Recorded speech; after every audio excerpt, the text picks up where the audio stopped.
முக்கிய செய்திகள். வேலை இழந்து வாடும் 2 லட்சம் விசைத்தறி தொழிலாளர்களுக்கு உடனடியாக நிவாரண நிதி வழங்க வேண்டும். தமிழக அரசுக்கு கேப்டன் விஜயகாந்த் வலியுறுத்தல்.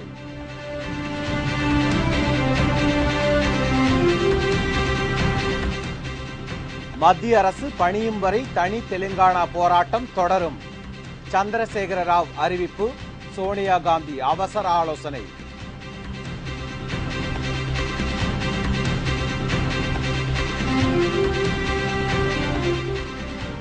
ரயில்வே ஊழியர்களுக்கு தீபாவளி போனஸாக 78 நாள் ஊதியம்.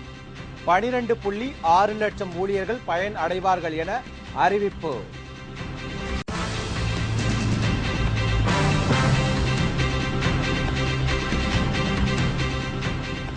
சென்னை மேயர் பதவிக்கு தாக்கல் செய்த பாஜக வேட்பாளரின் வேட்புமனு நிராகரிப்பு. உள்ளிருப்பு போராட்டம் நடத்தியவர்கள் கைது.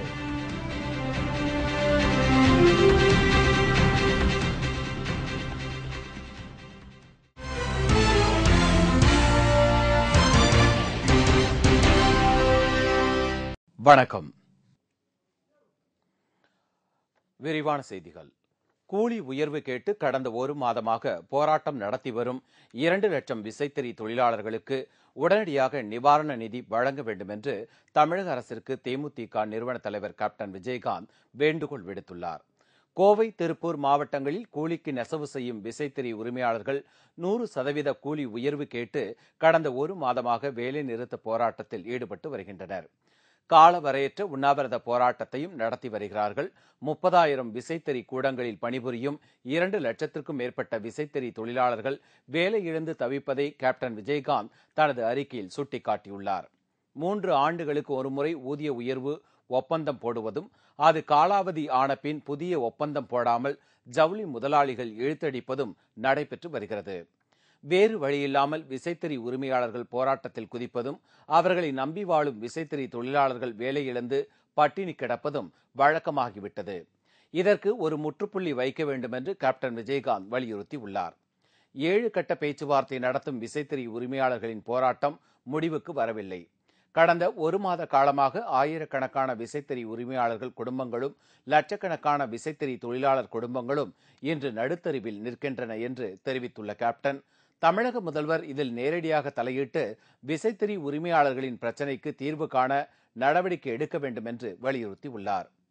ஒரு மாத காலமாக வேலை இழந்து வாடும் விசைத்தறி தொழிலாளர்களின் குடும்பங்களுக்கு உடனடியாக கணிசமான ஒரு தொகையை நிவாரண நிதியாக வழங்க வேண்டும் என்றும் தமிழக முதல்வருக்கு கேப்டன் விஜயகாந்த் வேண்டுகோள் விடுத்துள்ளார். மத்திய அரசு பணியும் வரை தனி தெலுங்கானா போராட்டம் தொடரும் என்று டிஆர்எஸ் தலைவர் சந்திரசேகர ராவ் கூறியுள்ளார். ஆந்திராவில் தனி தெலுங்கானா மாநில கோரிக்கையை வலியுறுத்தி கடந்த 18 நாட்களாக பொது வேலை நிறுத்தம் நடைபெற்று வருகிறது. இதில் அரசு ஊழியர்களும் பங்கேற்றுள்ளனர். ரயில் மறியல், முற்றுகை போராட்டம், போலீஸ் தடியடி என நாள்தோறும் அங்கு பரபரப்பான சம்பவங்கள் அரங்கேறி வருகின்றன. இந்நிலையில் தனி தெலுங்கானா மாநிலத்தை அடைந்தே தீருவோம் என்றும், மத்திய அரசு பணியும் வரை போராட்டம் தொடரும் என்றும் டிஆர்எஸ் தலைவர் சந்திரசேகர ராவ் கூறியுள்ளார். இது தொடர்பாக பிரதமர் மன்மோகன் சிங், எதிர்க்கட்சித் தலைவர் சுஷ்மா சுவராஜ் மற்றும் முக்கிய தலைவர்களை தாம் சந்தித்து பேச இருப்பதாகவும் அவர் கூறியுள்ளார். இதனிடையே தெலுங்கானா விவகாரம் தொடர்பாக காங்கிரஸ் தலைவர் சோனியா காந்தி இன்று அவசர ஆலோசனை நடத்தினார். இதில் ஆந்திர மாநில விவகாரங்களை கவனிக்கும் மத்திய அமைச்சர் குலாம் நபி ஆசாத் தெலுங்கானா பிரச்சினை சம்பந்தமான ஆய்வு அறிக்கையை தாக்கல் செய்தார். இந்த ஆய்வு அறிக்கையின் மீது விரிவான விவாதம் நடத்தப்பட்டது. மத்திய ரயில்வே ஊழியர்களுக்கு 78 நாள் ஊதியம் தீபாவளி போனஸாக வழங்கப்படும் என்று அறிவிக்கப்பட்டுள்ளது. தீபாவளி பண்டிகையை முன்னிட்டு மத்திய மாநில அரசு ஊழியர்களுக்கு ஆண்டுதோறும் தீபாவளி போனஸ் வழங்கப்படுவது வழக்கம். அதன்படி அடுத்த மாதம் தீபாவளி பண்டிகை வர இருப்பதை முன்னிட்டு ரயில்வே ஊழியர்களுக்கு தீபாவளி போனஸ் அறிவிக்கப்பட்டுள்ளது. உற்பத்தி சார்ந்த ஊக்கத்தொகையாக 78 நாள் ஊதியத்தை தீபாவளி போனஸாக வழங்க மத்திய அமைச்சரவை ஒப்புதல் அளித்து இருப்பதாக மத்திய அமைச்சர் அம்பிகா சோனி தெரிவித்துள்ளார். கசடட் அந்தஸ்து இல்லாத சுமார் 12.6 லட்சம் ரயில்வே ஊழியர்களுக்கு இந்த போனஸ் வழங்கப்பட உள்ளது. இதன் மூலம் அரசிற்கு 1099 கோடி ரூபாய் செலவாகும் என்றும் மத்திய அமைச்சர் அம்பிகா சோனி தெரிவித்துள்ளார். ரயில்வே ஊழியர்களுக்கு தீபாவளி போனஸ் அறிவிக்கப்பட்டுள்ளதால் தமிழக அரசு ஊழியர்களும் தீபாவளி போனஸ் அறிவிப்பை எதிர்பார்த்து உள்ளனர். பாஜகவின் மூத்த தலைவர்களிடையே கருத்து மோதல்கள் எதுவும் கிடையாது என்று விளக்கம் அளிக்கப்பட்டுள்ளது. புதுடெல்லியில் பாஜகவின் 2 நாள் தேசிய செயற்குழு கூட்டம் இன்று தொடங்கியது. இக்கூட்டத்தில் அக்கட்சியின் மூத்த தலைவர்கள் எல்.கே. அத்வானி, நிதின் கட்காரி, முரளி மனோகர் ஜோஷி, வெங்கையா நாயுடு உள்ளிட்டோர் கலந்து கொண்டுள்ளனர். ஆனால் குஜராத் முதல்வர் நரேந்திர மோடியும் கர்நாடக முன்னாள் முதல்வர் எடியூரப்பாவும் இக்கூட்டத்தை புறக்கணித்துள்ளனர். அத்வானியுடன் ஏற்பட்டுள்ள கருத்து மோதல்களால் தான் நரேந்திர மோடி இக்கூட்டத்தில் பங்கேற்கவில்லை என்று கூறப்படுகிறது. ஆனால் பாஜக மூத்த தலைவர்களிடையே பிரச்சனை எதுவும் கிடையாது என்று மூத்த தலைவர் முரளி மனோகர் ஜோஷி தெரிவித்துள்ளார். सामान्य तौर पर भ्रष्टाचार के विरुद्ध लड़ाई, लेकिन पार्टी में टकराव की खबरें बहुत आ रही हैं। कोई टकराव नहीं है। पार्टी टकराव तो कांग्रेस। ஊழலுக்கு எதிராக அத்வானி மேற்கொள்ள இருக்கும் ரத யாத்திரை குறித்துதான் செயற்குழுவில் விவாதிக்கப்படுவதாகவும் அவர் கூறியுள்ளார். ஆனால் அகமதாபாத்தில் அண்மையில் நரேந்திர மோடி மேற்கொண்ட 3 நாள் உண்ணாவிரத போராட்டத்தில் பாஜகவின் அடுத்த பிரதமர் வேட்பாளர் நரேந்திர மோடிதான் என்பது போல் காட்சிகள் அரங்கேறின. இதனால் அதிருப்தி அடைந்த எல்.கே. அத்வானி, நாட்டின் பிரதமர் பதவியை விட சங் பரிவார் அமைப்புகளில் தாம் வகித்த பதவிகளே மிகவும் உயர்ந்தவை என்று கூறியது குறிப்பிடத்தக்கது. சென்னை மேயர் பதவிக்கான பாஜக வேட்பாளரின் மனு நிராகரிக்கப்பட்டதை கண்டித்து ரிப்பன் மாளிகையில் உள்ளிருப்பு போராட்டத்தில் ஈடுபட்ட பாஜகவினரை காவல்துறையினர் கைது செய்தனர். உள்ளாட்சி தேர்தலில் வேட்புமனு தாக்கல் நேற்றுடன் முடிவடைந்தது. இதையடுத்து வேட்புமனுக்கள் மீதான பரிசீலனை இன்று நடைபெற்றது. இதில் சென்னை மேயர் பதவிக்கான தேமுதிக வேட்பாளர் வேல் முருகனின் வேட்புமனு ஏற்றுக்கொள்ளப்பட்டது. ஆனால் சில கட்சிகளின் மேயருக்கான மனு நிராகரிக்கப்பட்ட பின்னர் திருத்தம் செய்து ஏற்றுக்கொள்ளப்பட்டது.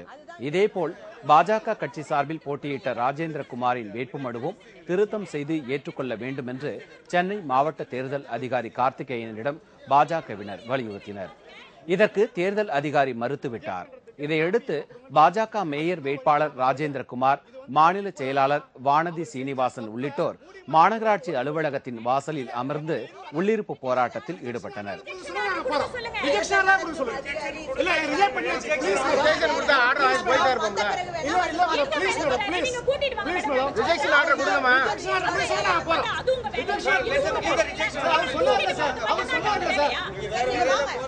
அப்போது தேர்தல் ஆணையம் ஒருதலை பட்சமாக செயல்படுவதாக கோஷங்கள் எழுப்பினர். இதையடுத்து உள்ளிருப்பு போராட்டத்தில் ஈடுபட்ட மேயர் வேட்பாளர் உள்ளிட்ட பாஜகவினரை காவல்துறையினர் கைது செய்து அப்புறப்படுத்தினார்கள். இதேபோல் வளசரவாக்கம் நகராட்சிக்கு உட்பட்ட ராமாபுரம் 155வது வார்டில் கவுன்சிலராக போட்டியிடும் அதிமுக வேட்பாளர் சேகரின் வேட்புமனு தள்ளுபடி செய்ய வேண்டும் என்று அதே கட்சியைச் சேர்ந்தவர்களும் பிற கட்சிகளைச் சேர்ந்த சுமார் 25 பேர் பிரச்சனை எழுப்பினார்கள். சேகரின் வேட்புமனுவை அரசு ஊழியர் ஒருவர் முன்மொழிந்தது செல்லாது என்று அறிவிக்க அவர்கள் கோரிக்கை விடுத்தனர். ஆனால் அவர்களது கோரிக்கை நிராகரிக்கப்பட்டு சேகரின் வேட்புமனு ஏற்றுக்கொள்ளப்பட்டது.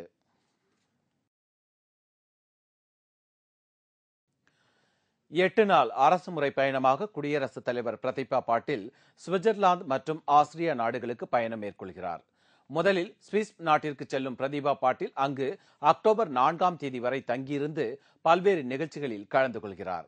அதன் பின்னர் ஆஸ்திரியா செல்லும் அவர் அக்டோபர் 7ஆம் தேதி வரை அங்கு தங்கியிருப்பார். இருதரப்பு உறவுகள் மற்றும் சர்வதேச பிரச்சனைகள் குறித்தும் அவர் இரு நாட்டு தலைவர்களுடன் பேச்சுவார்த்தை நடத்துகிறார். குடியரசுத் தலைவருடன் இந்திய தொழில் வர்த்தக சபை சம்மேளன பிரதிநிதிகள் 45 பேர் கொண்ட வர்த்தக குழுவும் உடன் செல்கிறது.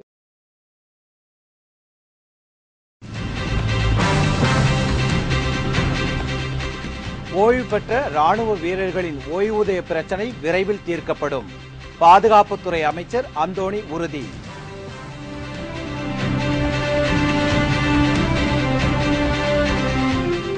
பழனி அருகே வேட்புமனு பரிசீலனையின் போது ரகளை. அதிமுகவினர் அத்துமீறி நடந்து கொண்டதால் பரபரப்பு. மற்றும் பல செய்திகள் விளம்பர இடைவேளைக்கு பிறகு.